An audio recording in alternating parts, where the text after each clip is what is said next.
IELTS Cast, episode 34. You're listening to IELTS Cast, the podcast that puts you in touch with successful IELTS candidates from around the world. Listen and learn as they explain how they achieved Band 7, 8 and even 9. Now, here's your host, Ryan. Hello and welcome to IELTS Cast. Today I'm speaking with Sarojini, an IELTS candidate from Hyderabad, India, who's been in the US for the past 3 years in Denver. Sarojini scored an overall of 8.5 on her IELTS, a very amazing score. She had Band 8 in listening and reading and Band 8.5 in writing and speaking. And she's been kind enough to share a few minutes with us today to explain how she got such incredible marks. So hello, Sarojini. Welcome to IELTS Cast. Thank you, Ryan. It was really nice talking to you. Sarojini, let's just talk about you and provide everyone a bit of a profile of who you are. What's your connection to the IELTS? Why did you take the exam? So my part of the reason for test taking is because I wanted to immigrate to Canada. So I've taken IELTS for the immigration purposes. So I've taken the general training part of the IELTS. Okay, and how many times did you take the exam? This is my very first attempt. Now, what's your connection to English? Have you been speaking it your entire life? Did you study in English? Having been born and brought up in India, we were taught English from a very early stage. So ever since we were in college, English has been our primary mode of communication. Right. So my schooling, my college, everything was in English.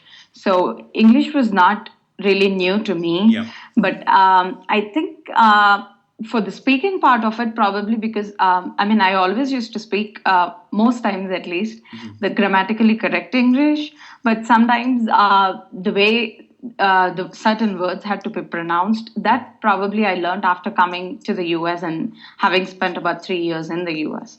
So pronunciation did change a little after coming here. But I think when it comes to actually speaking English, that's probably had been there even when I was in India. I see. Okay, now let's get to talking about your performance in the IELTS. Maybe we can start with the listening section, and you scored Band 8. So why don't you tell us a little bit about how you went about preparing for that section of the exam? Sure. Initially, when I started preparing for IELTS, the listening section, I used to have a recording being played on my system and I had my headphones. So that is how I started preparing because I had given GMAT in the past. So the environment for GMAT is totally different when it comes to IELTS. It's totally different. So even the writing part, I used to type it out in a system for GMAT. So that is how I thought IELTS was going to be until about 4 or 5 days from my exam date. Oh. That is when I called up the exam center. And then I actually had them tell me how they were going to conduct the exam in itself. So they told me that the listening part was just going to be played in a room. So it was just going to be out of a speaker in the room, and all the candidates were just going to listen to it and answer in a sheet of paper. So it was not going to be in a system with your headphones plugged on, and that was not how it was going to be. So once I got to learn that part, I realized, okay, I have to actually mimic the exam environment to be sure I can do it, because all these days I had earphones plugged into my ears and I was just very concentrated when I was doing my listening part. So that was not how it was going to work. So let me just see if I've got the story right. So you actually were not familiar with the format of the examination until a couple of days before. Right. Okay. So Yes. Yeah. So you must have really had to rush to change the way that you were preparing for it. Right. So I started preparing only 10 days in advance because my husband thought I could just do fairly well, and IELTS was a pretty easy exam for That was what we had in the mind. So, but once I realized how it is going to be, I told him, okay, it is not going to be easy. So it's not just about knowing English or doing something with English, but you actually have to get familiarized with how the exam was going to be and prepare yourself for it. So, so once I realized, think I prepared for about 10 days. So I had to split up my 10 days for 4 sections that we had. I decided for speaking, I did not really need to spend a lot of time. So I actually did mostly like two and a half, two and a half, two and a half, and then the rest of the days I just split between whatever sections I wanted to brush up my preparation on. Sorry, so that's how I. What's 2.5? 2.5 hours, you mean? 2.5 days is what I said. see. I mean, Okay. I work during the days, Yep. so the remaining part of the evening is what I used to spend on preparation. I see. Yeah. So, did practice tests play a role in your preparation strategy? Definitely. I must say so because for listening, I think of all the sections, the first hurdle for me was definitely listening section of 4. The reason I say, I mean, when I started preparing for IELTS in itself, I was going through all the videos that you had out there in YouTube, and also the interviews that you did with Band 9, Band 8 people. So I was just getting a hold of how they prepared and all. So when I went through listening section, in one where you said there are different accents of people, and British accent, Australian accent, and Canadian, or any one of these could come for the listening section. So that is what got me into thinking. I can easily follow American accent, but not this. So for some reason, there are some parts of some words that Britishers pronounce differently than Americans. So that is where I had to target first. So I did a lot of, I went through a lot of videos first to differentiate between American and British. So I wanted to be sure I could follow British accent as well. So I started listening to BBC, even their website has lots of videos about reporters reporting something or the other. So I started following a lot of those videos as well.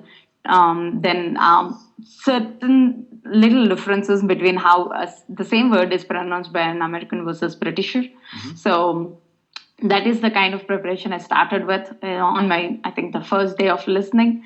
So wanted to be sure that I can actually follow the accent that is being heard, and making sure that I could actually answer the questions at hand. I see. And if we just talk about the accents for a second, so spending, you had spent 3 years in the U.S., so obviously the American accent wasn't a problem.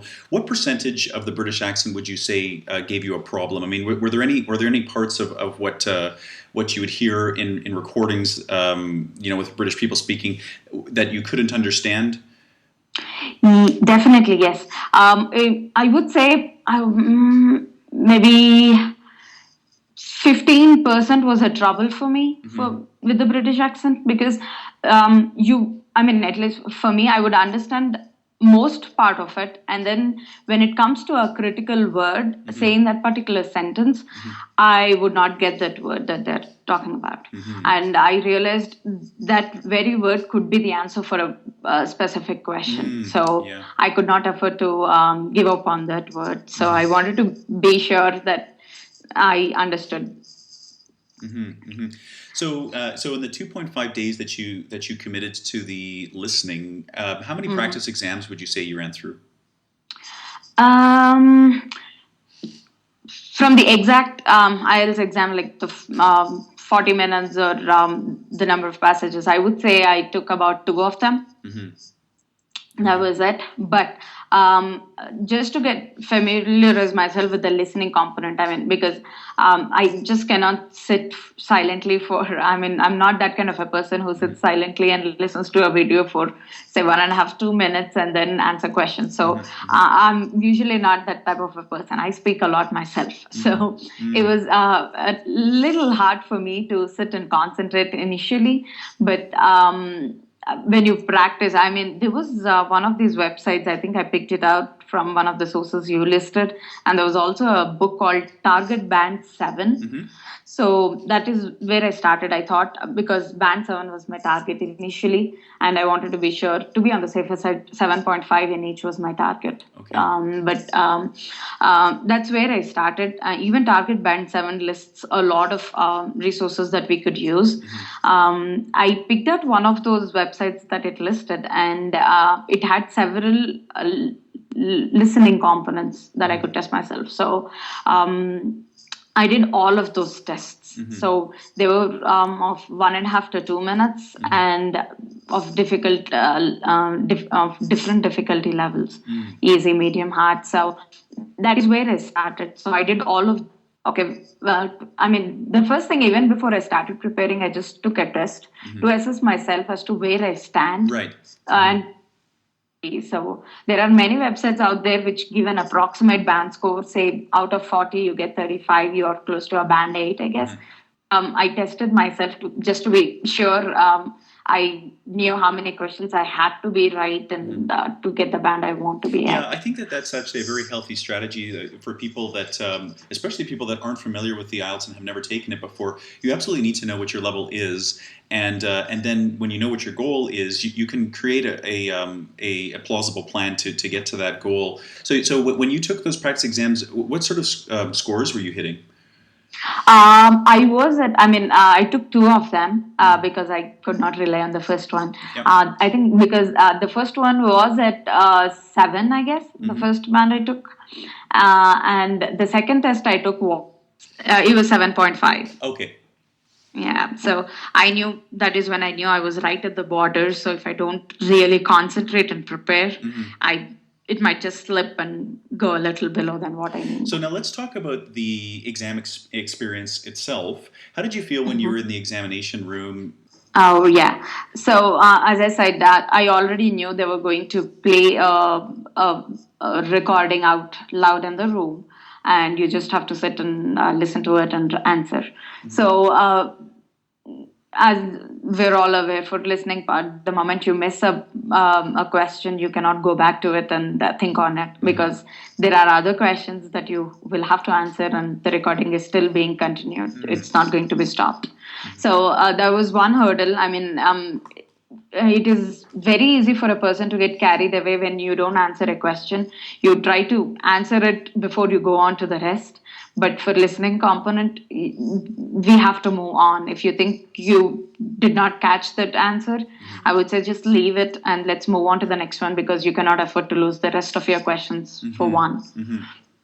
So that's what I did. I mean, I knew I missed out. I think at least 1 or 2, definitely. But I just could not afford to lose the rest of them, so I had to move on. The second thing, the hurdle was in writing for me, because usually, since I've been working for 3 years, I've never used a pencil in my life ever since I graduated, probably. Okay. So it was very tough to use a pencil and write the listening. I mean, writing itself was not something that I am familiar with, because these days I just sit in front of the system and type whatever I want to. Yep. So writing itself was a hurdle. That was the first thing. And secondly, writing with a pencil was definitely a hurdle, because even the pencil nib just breaks on me. I think I had to change my pencil during my exam. So that was definitely a hurdle. I wanted to ask you, you said that you had listened to previous interviews that I had with other candidates that had done quite well in the listening section. One of the strategies that comes up time and time again is the idea to preview questions before you get to that section. Did you do any of that in your exam? Yes, definitely that helps, because you know what you look for. Especially even for listening, I wanted to be sure that I read all the questions first, because they do give you a minute, I guess. They do give some time to go through the questions that the recording is going to be played for. So when you read those questions, you get one keyword for each of them. So you know what you are going to concentrate more on, and what you have to look for in the listening component. So when the recording is being played, when you get that keyword, you can pay extra attention to be sure that this is the answer for this question. So I have to listen to that more carefully. It And definitely helps. I think, I think that's very important. Did you do any previewing into upcoming sections? So, for example, section 1 tends to be fairly straightforward. It's more or less a dictation of some kind, usually a telephone call, and it's a good way to warm up the candidates and get them ready for the harder sections, like from number 2 onwards. Did you do any previewing during that section of, say, section 2, section 3? No. I would just concentrate section by section because every question is important to me. So when I'm doing section 1, it is just section 1. I would not bother about section 2 then, because it would just be, I'm a person who gets tensed really easily. I take pressure a lot. So I just tend to ease down myself by going section by section. I see. Won't even worry about the next ones until I have to worry about them. I see. Okay, is there anything else you wanted to share about listening before we move on to reading? And I think it's for listening component, since the pattern is going to be different. So it's not that a video is played, say, about a community center and you just have questions on it. There are different types as well. So one thing I definitely want to talk about is sometimes for the listening component, the answer is not going to be just straightforward from the recording that is played. That is what I have faced during my exam. So from the recording, you get a statement and you have to see which, and there were certain words that were given for me. So you have to see which word actually describes that statement, and then that word is the answer, not the statement from the recording. So that was kind of tricky because usually you just wait for that keyword to write the answer on and just wait for that. But it might not always happen. So what I had to do for that specific section is actually write down the statements when it is being played, so I can come back and answer the question at hand. Because obviously there are like 5 questions of that sort, and I could not afford to remember everything. So I had to actually write down on the question paper. You are allowed to write down. So I had to write down those sentences that were being played, so I remember those words and I can answer those questions. So that was really tricky. Now let's move on to reading. You scored band 8, very, very, very respectable score. Talk about your preparation for that section. Reading. So for reading, it was all passages. So I prepared for GMAT earlier. I mean, not this year, a couple of years ago, but at least I was familiar with having a passage and answer questions after that. So I was kind of prepared for it. But my strategy has always been, I think one of the candidates you interviewed before has already mentioned, I would definitely read the questions first and then go back to the passage, because reading the questions would always help as to where to look for.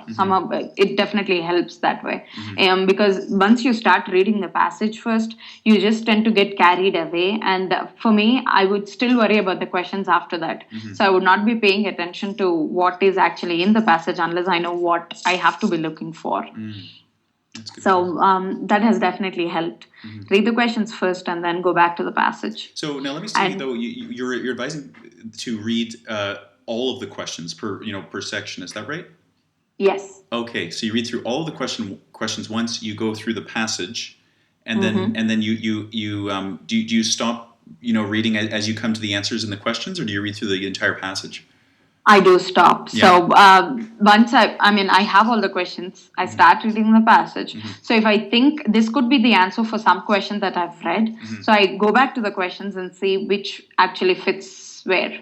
So if I think I read the question again, so probably this could be the answer for the first question. Okay. So that is how I go about. Okay, Yeah. so it's interesting to share different strategies, because a couple of people I've talked to now followed the strategy where they would read one question and then go and find the answer, or they would read 2 questions and then go and find the answers for those 2 questions. And it sounds like your strategy is different. You read all of the questions, and then you go and as the answers pop out, you punch them into the questions. All right.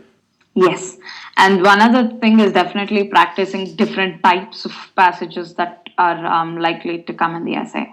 I mean, in the examination, because they're not going to be all passages where you have a passage, you have a set of questions, you just have to answer those questions. It's not going to be that way all the time. There are different patterns within the reading component. So I think everyone has to practice all types of reading passages that could come in. That definitely helps too, because I was not familiar with one of the types of reading passages where you have to match the heading or the name of the paragraph to the paragraph in the essay. So I mean, practicing all types of these things would definitely give you more confidence when you're actually writing the exam, that okay, I know this type of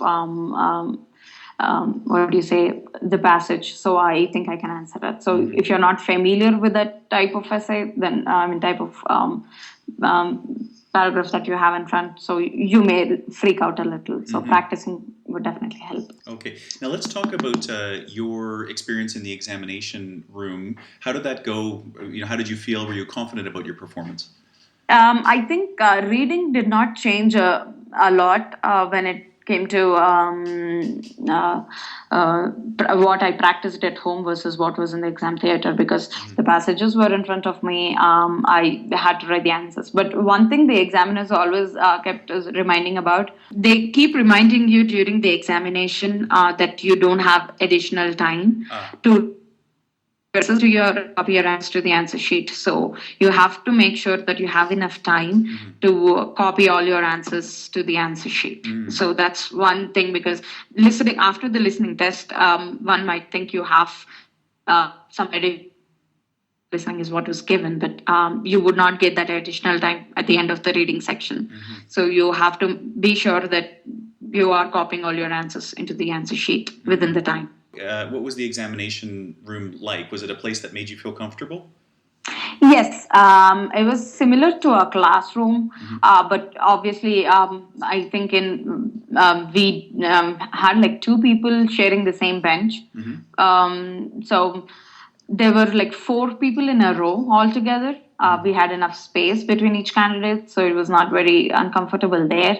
But one thing to prepare for is, I guess, if the exam environment, if your benches are not really individual and you have to share a bench with another candidate, there may be a probability where the other candidate is trying to use an eraser to erase one of his answers and is literally shaking the bench off. That has happened to me.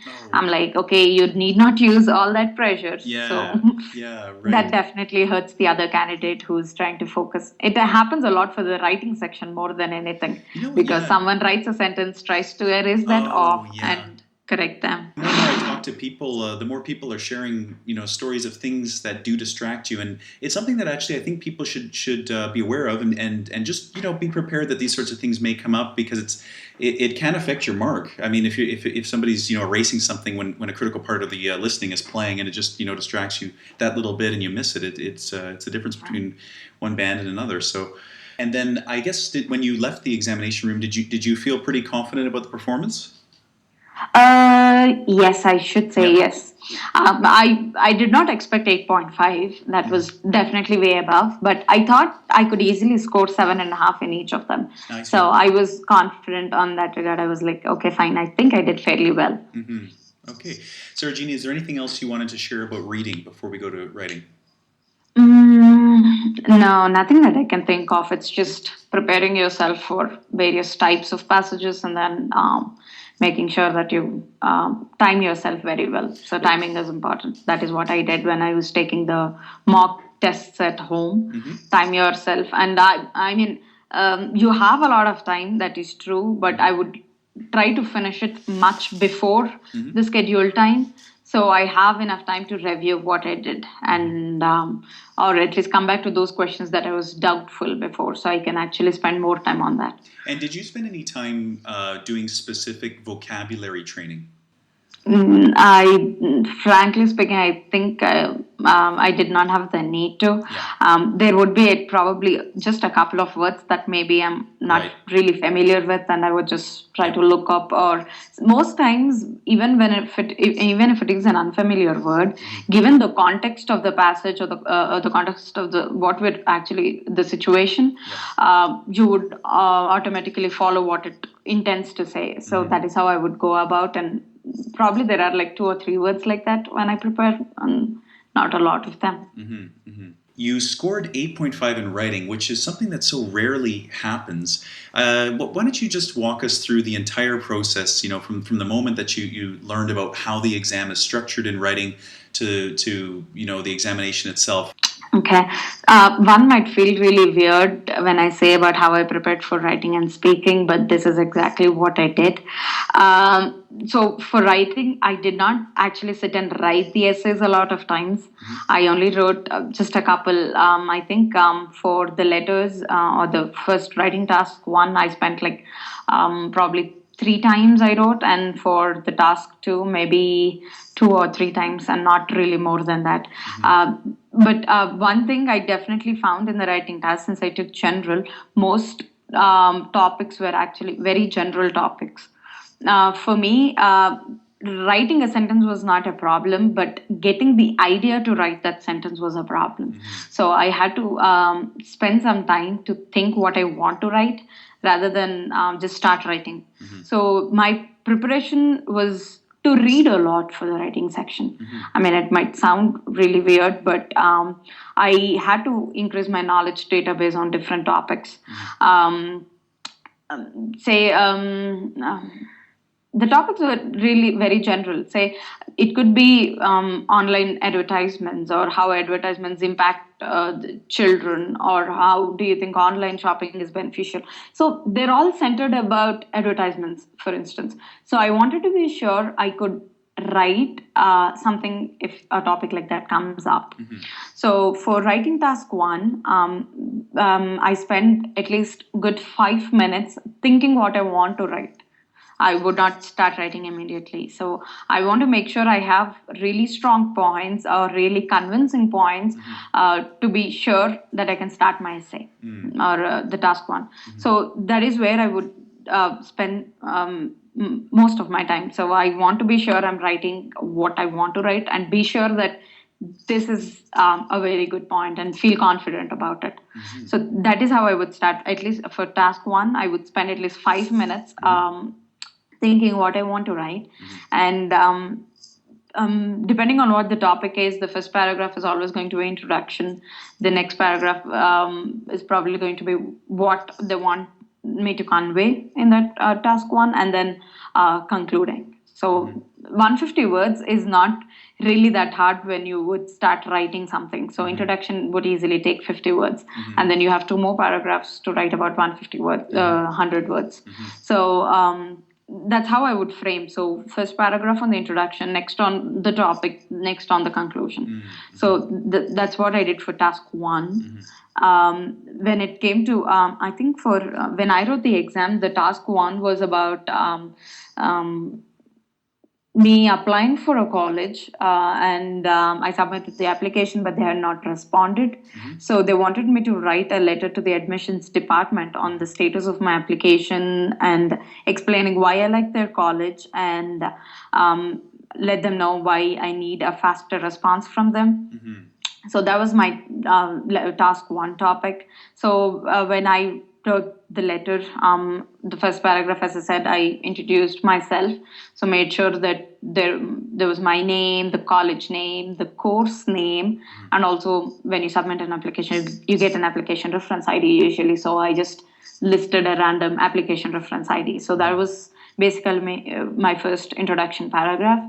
And then I went about writing the next topic that they told me to speak about, why I like their college. So there has to be a reason why I specifically chose their college. So I had to just say things like infrastructure, or the class background. I mean, the different backgrounds that they bring in. So I just explained why their college interests me. And for the next thing I had to speak about was why I need a response sooner. So I just since it was kind of applicable, since I was actually working, so I just mentioned about that I was planning to take vacation for the duration of the course. So unless I'm actually picked for the course, I don't really need that vacation. So I need a faster response so I could get my vacation approved. That was exactly what I wrote for my task one when it came up. It's interesting that you highlight the importance of creativity in task one, which I think is something that people that are planning to take the general should keep in mind, because the letter, out of all of the writing tasks that you could receive, general or academic, the task one general definitely challenges you to come up with some details that make the situation of the letter believable. Right. I think my preparation for GMAT, as I mentioned earlier, probably helped here. Because I submitted application forms. I was waiting to hear back from a college back then. So, and since I was actually working, I thought I could bring that environment. So what if I have to really join a course right now? I would need vacation from my work. I would need approvals. So that is what I just put in the task one. Interesting. Now, how about task two? So for task two, I was very worried about my task two because writing 250 words is not easy, especially when everything has to make sense. You cannot just put some words in there and say, okay, I'm done with task two. So since you could go a little overboard, as in you don't have to stick yourself to 250 words, that was kind of a relief. But nevertheless, you cannot really go overboard and write too much, above 300 words, say, for example. There is not a restriction, but I always focus on quality rather than quantity. So it's not like you have a huge essay right in front. Even the examiner would get distracted, is what I feel. Unless you keep your task to the point, write what you have to, and stay focused. Only then you would have the examiner's attention too. It's if you have too many words out there, I think you would lose the attention from them as well. Absolutely. So that was my target. And for task two, I would, just like task one, I would spend at least 10 minutes of the time just to think what I want to write. So the task two is usually a statement out there, and you have to think about both sides of the coin and then probably give your viewpoint. That is how most of the task twos are. So I would spend at least 10 minutes to come up with 3 good points for pros and 3 good points for cons. So at least 3. And if I get 3 even before 10 minutes, then I would still think as to if I can find even a better point or even a stronger point than what I have out there. So that's where the whole of task 2 depends for me. Once I have the points that I wanted to write on, it's just about framing the sentences and supporting what I want to write. So writing a sentence has never been a problem for me, but since coming up with ideas to frame that essay, that has always been a problem.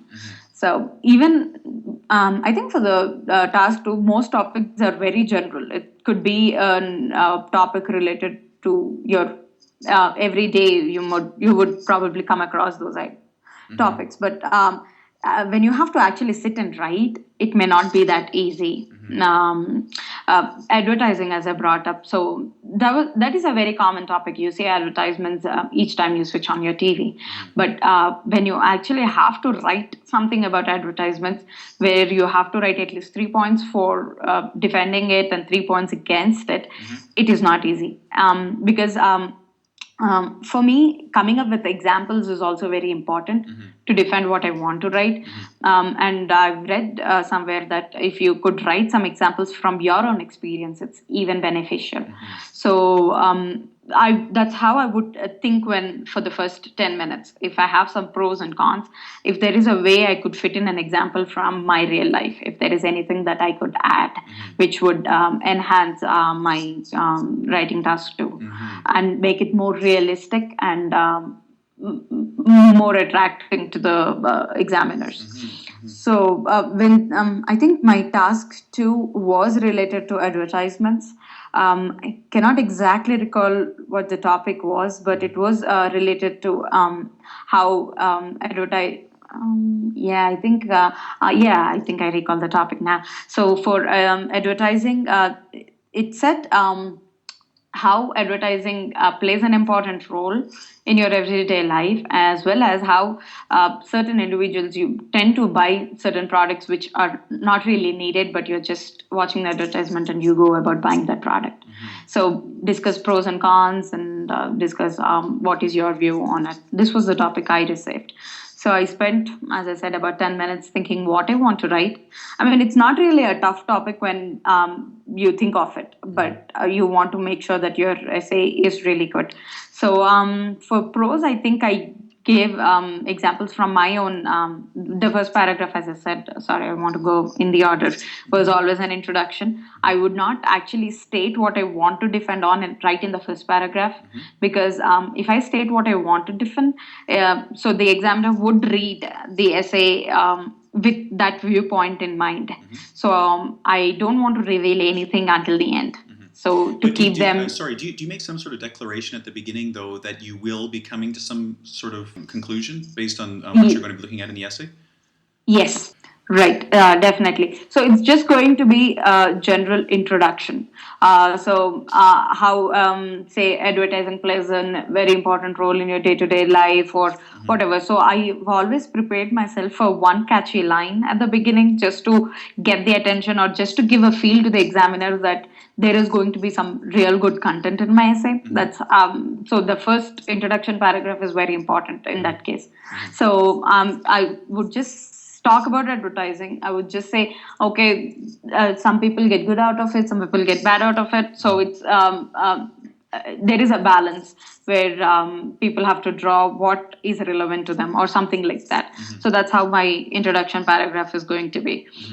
And then I would talk about its pros as to how advertising would really help. Say, you would not know of a new product if there was no advertising at all on it, unless you visit to the store or come across that product. So I spoke about that, and I gave a real example from my own life where I said I did not know about Zumba until I found an advertisement on Zumba in the TV when I was switching channels. So that's how I got to know Zumba, and I told that I was practicing Zumba for the last 1.5 years. So that was a positive example I gave, that it changed my life and had a positive impact on me. That was one thing. And for the cons, I think I mentioned about how advertising could lead you to buying unnecessary products that you don't really need.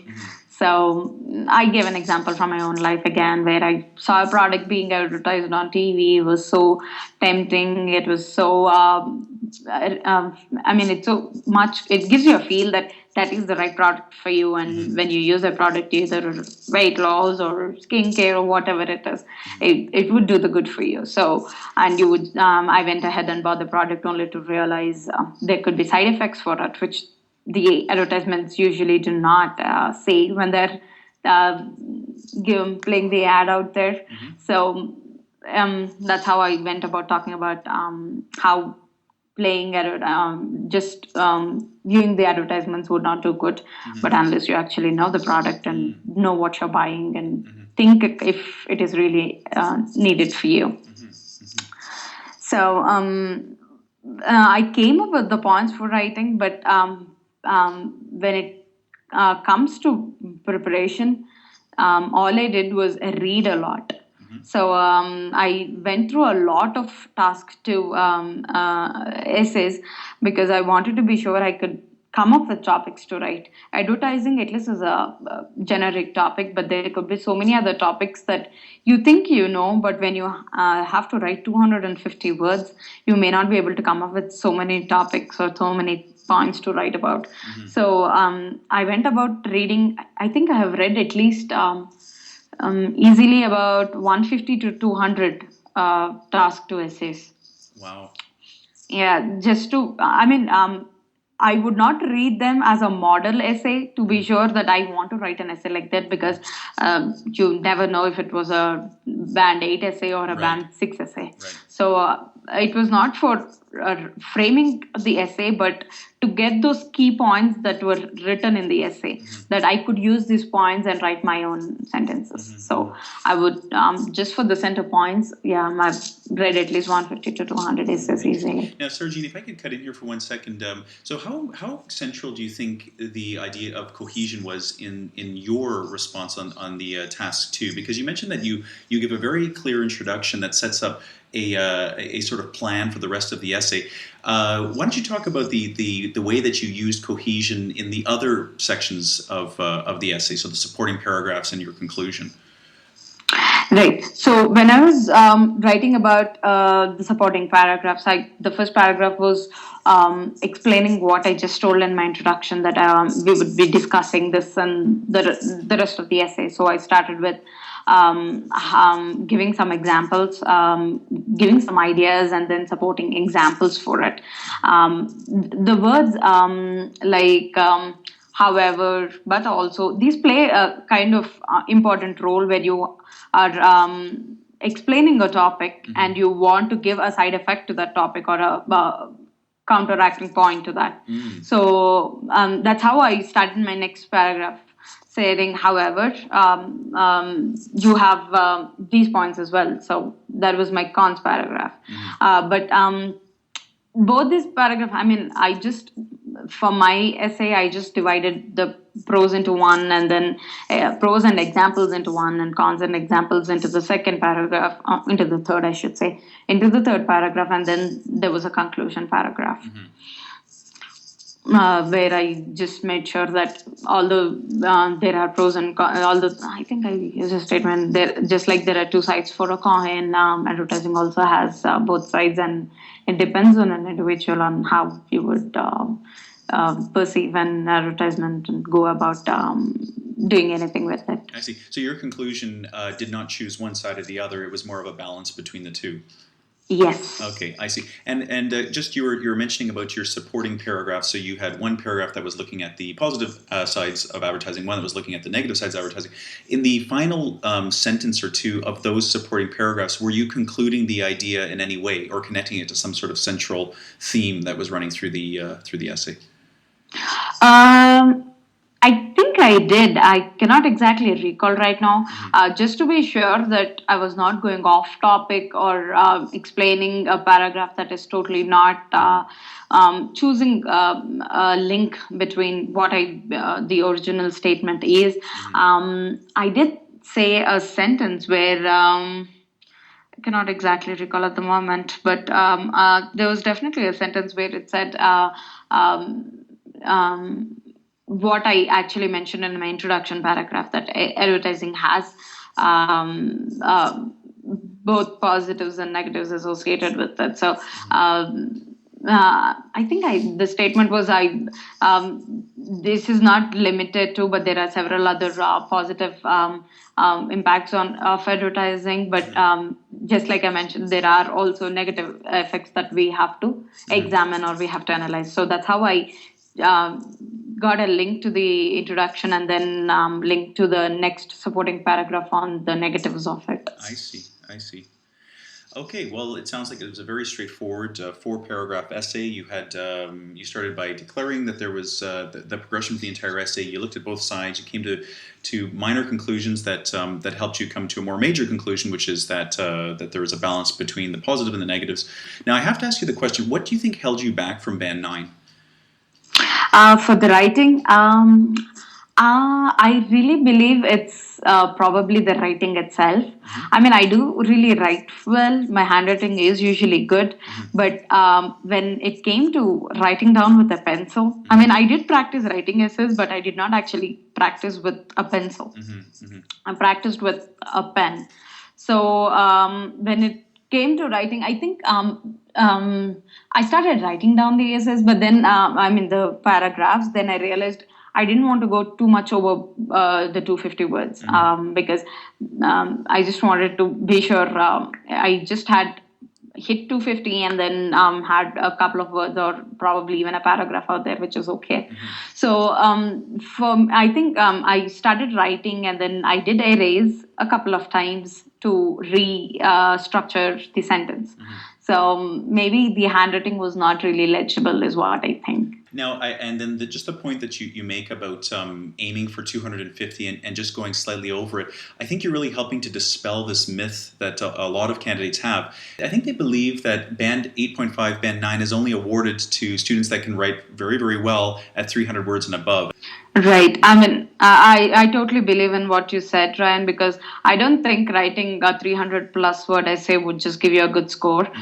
For me, the quality is important, Absolutely. not the quantity. So I don't want to write less than 250 because that's not going to do any good to me. It would probably take away a few marks, which is not good. So I need to hit the target 250, but it's very hard to just stick to 250, 260. So you can go a few words above it, but you don't need to target at 300.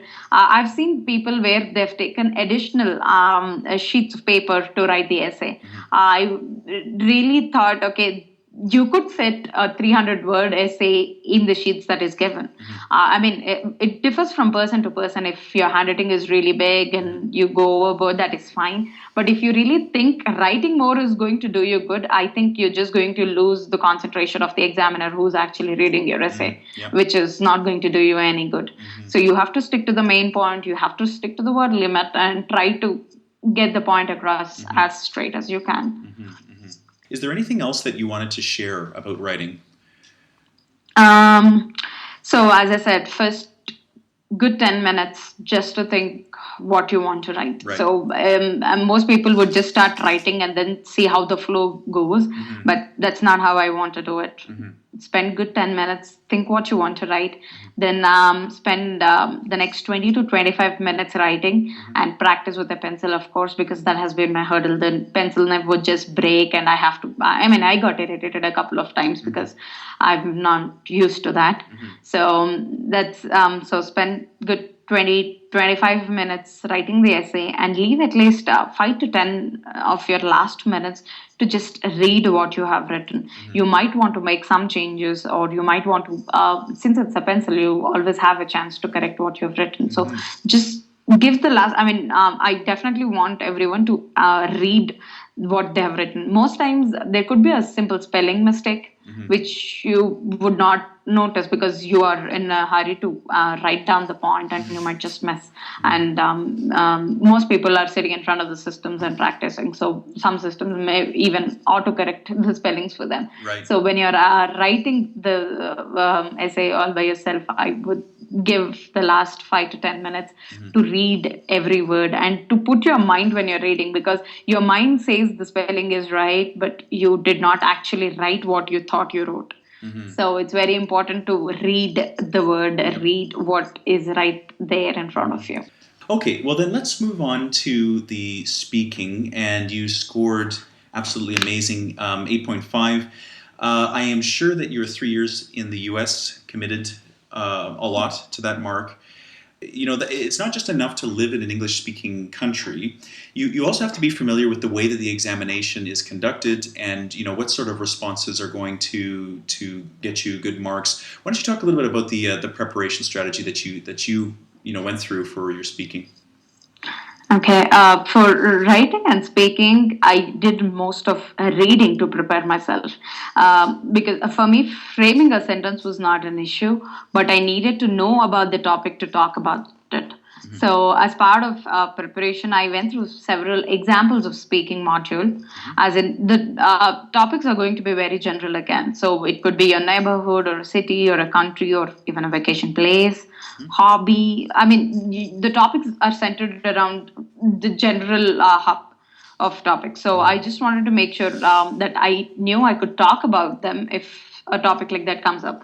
Say, as part of practicing, so if it is on neighborhood, so what would I say if I have to talk about my neighborhood? That is how I prepared. And if it's a hobby that I have to explain, or a game that I'm fond of, so which game do you think I want to talk about? So that is how I concentrated and prepared. Okay, I would want to talk about this game, and this is how probably explain the game or go about that. So that is how I prepared. If it is a person that I want to talk about who influenced me or motivated me, so which person would that be? So I actually started thinking about the topics, because you do get about a minute or so to prepare during the exam. But if the topic is fairly new to you, that you have not thought about it at all, it's very hard to come up and speak for 1.5 minutes continuously. So that's not going to be easy. I think one topic that was very common and that I probably did not focus on was on museums and national history. So I was like, okay, if I were asked to talk about the museum, what would I say? I have not visited the museum since I was a child, when I was back in India and in Hyderabad. So I really don't know the importance of that museum because it has been so long. I don't even know what that museum holds at this point of time. It's been several years ago. So I thought, okay, fine, I'll have to revisit what that museum is about, what I know about it, so stuff like this. So it's very important to brush up all your fundamentals on the general topics, to be sure that you have something to talk about. That is how I started preparing. One important thing, I think this comes just from the speaking exam experience that I've had. Do not be too fast when you're speaking. Just take it, I usually speak really fast. That is what I realized when I was taking my speaking test. So you can convey the same point. Say, for instance, I traveled from India to USA. The same sentence, you could just say, I took a flight from India to USA. It was a 24-hour journey, something like that. So you could kind of go slow and not be too fast, which would eat up all your points, and you have nothing to talk about, and you still have a few minutes left. I think that was the reason I got an 8.5 versus 9 in speaking. Whatever I wanted to say, I finished in less than a minute. Okay. And I still had time left that I could talk. So now that is the roadblock for me. So if you could just take it slow and still speak at a normal pace and not be worried about anything on the time, you could probably ace it. I'm curious, where were the examples that you mentioned that I think you said you found some examples online, or you found some transcripts? Where were these? These were on different websites.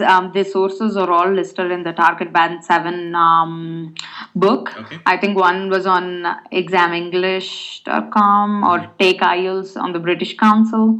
And there were several videos out there in the YouTube on how a Band 8 person would speak or how a Band 7 person would speak to an interview situation. So I've seen some of your own videos as well. So it was like listening to them and making sure you know how to respond to them, and you know what to speak about. That has been my hurdle all the time. Know what to speak. I can just speak, but I don't know if I would be able to speak on that specific topic. So that was very important. Tell us about the examiner. Were they from the US? Yes. They were from the US, and I think the moment I entered, she told me that she was going to record my entire session. I was like, okay, and she asked me to hand over my passport for verification of the name and asked me to tell my full name. And then she said, okay, the first few minutes I'm just going to talk to get to know you, and then we could go into the speaking part later on. So she just asked me a few questions on where I was from, and if I was working or studying, and if I liked my job, and how would it be, how was it on the first day of your job? Do you still recall that day? And how has your experience been so far? So it was related to this thing in the speaking part 1. And she even brought up memories. Do you like taking photographs or something on those lines about photography? She did bring that topic up in speaking part 1. And in the speaking part 2, the question for me was, the topic for me was to talk about an item that I brought during my visits to any other country or any place. She asked me to talk about one specific item that I brought and describe when was it brought, where was it brought, and what is the item that you brought. So yeah, as I said, I mean, you could definitely talk about 1.5 to 2 minutes easily on this, but I was really fast when I was talking. So I think that was the reasons I just finished everything that I wanted to say, and I'm like, okay, I'm done, and the time is not yet done. So um, I have to come up with something else and start. I think the examiner got that I was trying to make something up because I'm done speaking whatever I was prepared for. So it's very important that you just take it slow. So I think for my speaking test, I spoke about a painting that I brought in Maldives, and I told when we traveled, how we traveled to that place, and uh, why did I purchase that specific painting, and what did that painting describe, and what I wanted to be reminded of when I saw that painting. So this is what I went about talking. And when we moved to the speaking part 3 for the follow-up questions, it was mostly around how it was related to photography and technology. So the follow-up questions were on do you think taking photographs helps in reminding memories, or do you think you should just have them in your memory and just feel the happiness? So it started with that question, and then we went about how technology could replace human memory. So do you support it? Do you think technology will replace, or what do you think that technology cannot do that human memory can do? So that's how it went about.